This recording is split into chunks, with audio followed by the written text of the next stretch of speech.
pavyzdžiui, nueisim į kokią lietuvių kalbos grupę ir čia turim visas užduotis sudėtas. Ir tada aš tiesiog tų užduotėlių čia galiu prisidėti į rinkinį.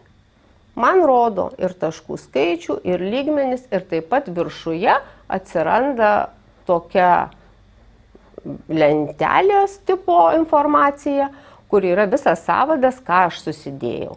Galiu aš, aišku, pakeisti tas užduotis, jeigu aš nenorėsiu pridėti. Ir tada, kai aš jau čia visko prisidedu, kiek man reikia, tada aš galiu tą rinkinį pasitvirtinti ir jau tą mano parinktą rinkinį su tuo norimu skaičium užduočių aš vėlgi galiu paskirti moksleiviams. Reiškia, užduočių skirimas Eduka klasiai turi labai daug galimybių. Mes turim diferencijuotas, greitojo pasitikrinimo užduotis ir visą užduočių banką, kur galim susirinkti. Dabar parodysiu diferencijuotos užduotys, kuogi skiriasi nuo užduočių, kurios priskiriamos greitajam pasitikrinimui. Ir taip, kaip aš sakiau, tai greitojo pasitikrinimo mums ištaisys užduotis, o diferencijuotas reikės iš dalies taisyti patiems. Tai mes įeinam į tą patį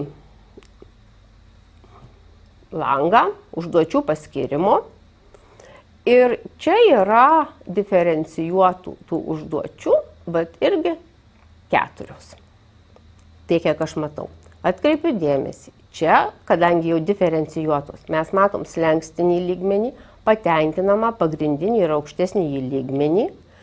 Ir kai aš nuspręsiu, kad aš noriu paskirti šitas užduotis, aš galėsiu jas parinkti kiekvienam moksleiviui individualiai pagal vieną ar kitą lygmenį.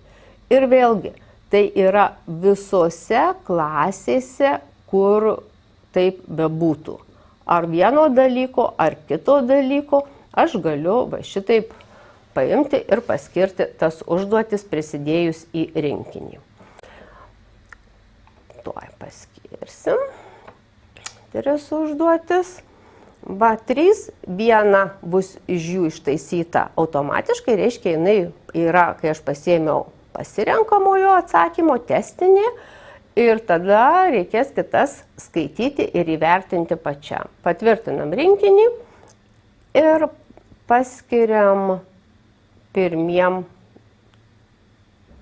visiems 4 tada paskirsim, persigalvojau, nes aš galiu tas užduotis paskyrus, vėl ten sustabdžius matyti, kaip jie padarė.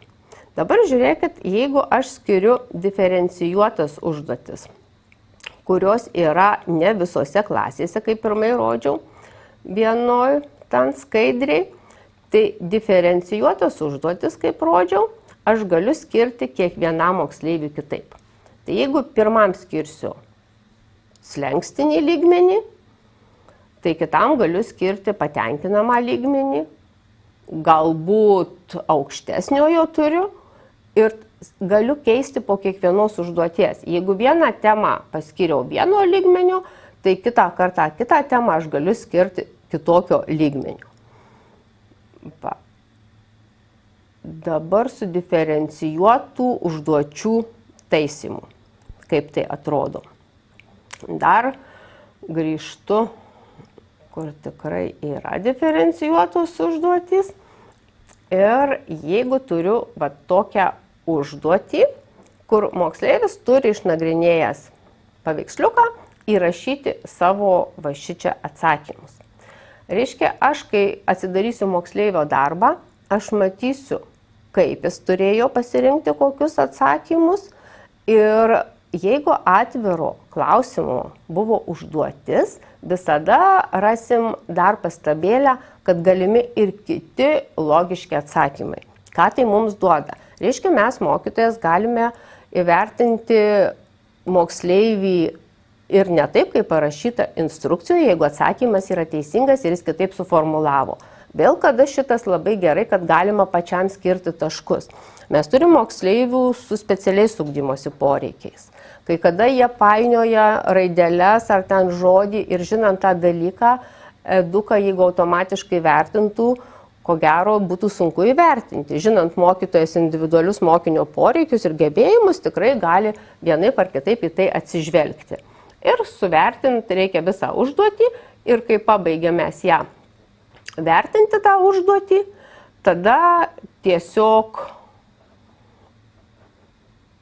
vaikai mato visus tuos mūsų surašytus taškus. Vėl lygiai taip pat diferencijuotas užduotis galima ir paskyrus paskui pasitikrinimui tiesiog peržiūrėti ekrane ir aptarti, kokius ten atsakymus mes pasirinkom ir kodėl ir kaip reikėjo pasirinkti.